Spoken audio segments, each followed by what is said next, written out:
premiere video of Penny's Hot Rods and Customs. This is our current project, 1952 Ford Half Ton. We picked up in the fall of 2019. It was fairly complete, in great shape. We were just going to build just a quick truck and just put a small block in and be done with it, but the further we got into it, we found lots of mistakes and lots of problems, just worn out parts. So we decided it's just best for everyone. We just took it right down to the bare frame. In doing that, we found a lot of sketchy things. There's a lot of rot that we found underneath here that we since have fixed. But I'll start from the beginning. Anyway, so we stripped the frame right to bare metal.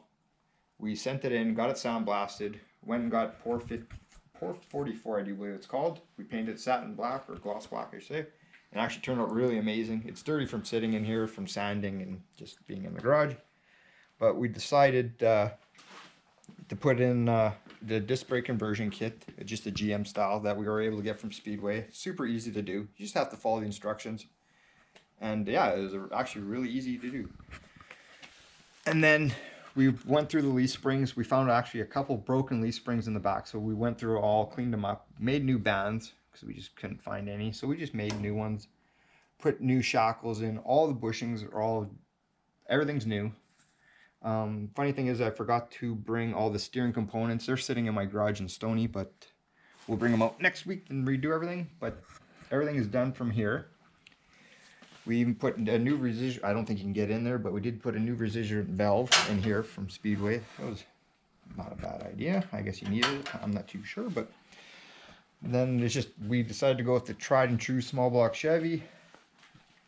This is currently our mock-up motor, as you can see, but just it'll be a 350 turbo 350. I actually have the engine that's going in it in my garage in Stony.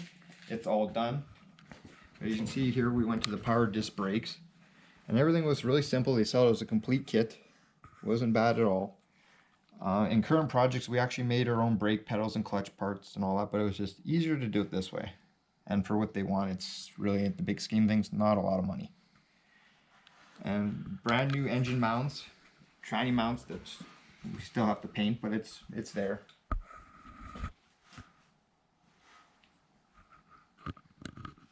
We had to relocate the shock mounts because the engine mounts that were there, we had to weld bolts in and just move them. Then we made little brass bushings just to kind of hide things, and it's actually not bad at all. We just made it with that lathe over there, which everyone should have in their garage.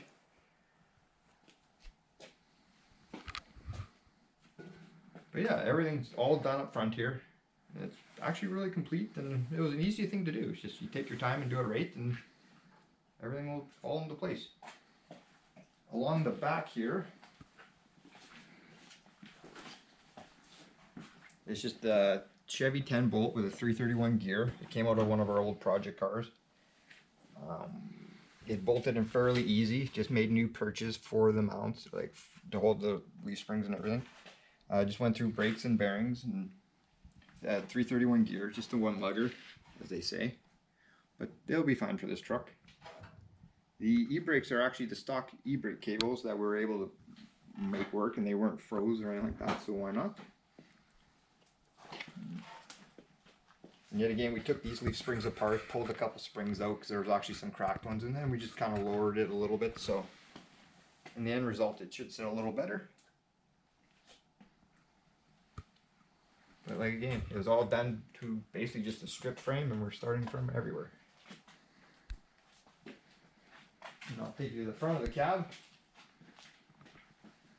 With these old Fords too, I guess they pounded down a lot of back roads, so there'd be a lot of stress cracks, and we found lots of them everywhere in the mounts. That one still has to be ground, but there was quite a few cracks through the whole cab that we found. The firewall, we took care of a lot of the holes that people have drilled and cracks, but we smoothed it out, and it's almost done. Cowl vent was all frozen, and we just had to cut it out, but we were able to find another one, and that's good to go. When we started stripping everything, we found quite a bit of rot in the floor, so we just made new panels and welded them up and used the bead roller. And the tranny panel fit perfectly, and we made this little access panel for the brake system. And this we also made for the steering column. So that is all good to go. Other than that, the cab was pretty solid inside here. Once upon a time, I guess a tree or something must have hit the roof, as you can see, because it was rippled or bent pretty bad. We hammered and dollied it and got it back best as we could, but everything seems to be all right now. There was also stress cracks in here that we took care of. It still needs final grinding, but just there was lots of little guys like that you would never notice till you strip it down to bare metal. The only real rot we found in the back was this cab corner, but it's cut out and welded in. Other than that, it wasn't that bad of shape. It's kind of disappointing about the roof, but we had no idea to actually take the whole truck apart. Yeah. This driver's door that we had, it was really rough shape. It was all rotted and it just twisted. It was bad. Like somebody ran into it at one point in the way. So we were able to get another door. And the same thing, it had stress cracks that we welded and took care of, and it's all good to go. The only real rust that we found in it, I think it's probably typical with most of these Fords, is right here, which we welded. It just needs finishing grinding, and we will shake all that stuff out before we put primer on this.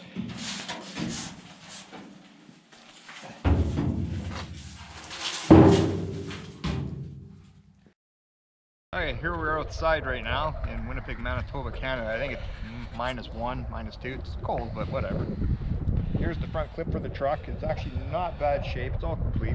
We'll bring it into the shop one of these weeks and start knocking it apart and start doing the body work once we finish the cab. It actually has these neat little headlight brows there. I thought were pretty neat. I'm not sure if we're going to use them or not, but it's pretty neat. Here was the door that I was talking to you guys about earlier, and it was just so badly rotted all along. Too much snow, but it's all rotten, just the whole thing. And there's stress cracks everywhere, so it's junk. The box is in not bad shape. It's all complete, not beat up. The rails are in really good shape, straight as an arrow. Fenders are actually not too bad. They usually rot out back here, but these ones are solid. The tailgate I actually have in the garage. The gas tank, probably not going to use it. We'll find out, but there's no rot in it, but it just smells of old 50-year-old gas. And yeah, like I said, the box is actually all complete. It's pretty good shape. The odd little booger here and there. And then you can see somebody's welding little panels in there, but we'll cut it out and make new ones. We do have the technology, I think. Could be wrong, but we'll find out. But yeah, all the bed strips are in there. You can buy new ones. We'll see if we can just clean them up and maybe reuse them. We're not too sure yet, but we'll wait and see. I don't want to keep you guys out here too long because it's cold. Well, for us anyway. But yeah, like I said, this truck was all complete. We'll show you pictures of what it looked like prior to ripping it apart. But also with the cab, we've ordered all new body mounts, and everything's good to go. It's all set up, so everything will be new on this frame. There will be nothing old. And then we test fitted it and everything works really, really well. I must say with some of this aftermarket stuff, some of it's kind of iffy, but so far what we've got was really great. Everything seems to fit really well. Also including with the cab there, where I had to make new body mounts here. These were a double plated mount and they were just completely rotted out, so we were able to make those. So, and another thing we were very concerned about was when we made the motor and tranny to made it to the frame, we weren't sure if we're going to have to cut all this part out or make a new tranny tunnel, but no, everything fit perfectly. There's lots of clearance, so I guess they kind of make everything work. So when you buy a mountain kit, that's just perfectly fits. Actually wasn't bad. Getting ahead of ourselves in ordering parts, we were pretty excited and we ordered interior parts. Kind of stoked about that, even though we got many steps ahead, but we're able to get a complete interior kit, and this is the color we chose. It's kind of an off brown and tan. It's actually quite nice, and I think it'll suit the color of the truck when we do paint it. When we were getting into it, we found that whoever had it, they just pop riveted a piece of tin and kind of bonded it up, but it was pretty rough, so we've got new sections. We'll just cut and splice and weld, and we'll be showing that in a future video. But yeah, we have all the headliner and all the interior parts. So it's kind of nice you can buy all that stuff online. We pretty much have everything for this truck now. It's just a matter of time to put it together, and you guys all know it takes time. Nothing happens overnight. Also during the show too, you'll probably see a lot of asking for a big gulp assistant. So you can smile about that one later. Yeah, like I said, this is just the start of a project. We kind of, we should have done this a long time ago, and that way you guys could have seen a lot of the footage or steps that we did to do everything. But yeah, everything just doesn't happen overnight, as what you may think it does. But I said we have everything here more or less to put it together. It's just a matter of time. Future video will come to my place, and I'll show you the motor, what we've done. And yeah, hope we get it running in this chassis or on a stand, one of the two. We haven't decided yet. Alright, and here's the 350 that we rebuilt for the 52 Ford. Nothing ground pounding, but just a regular 350. It's been bored 30 over. We cut the crank and rods at 10 under, and like I said, bored 30 over. Just stock pistons, nothing fancy. Redid the heads. We decked the block 10 thou. Said redid the heads, everything, new valves, new seats, guides, all that.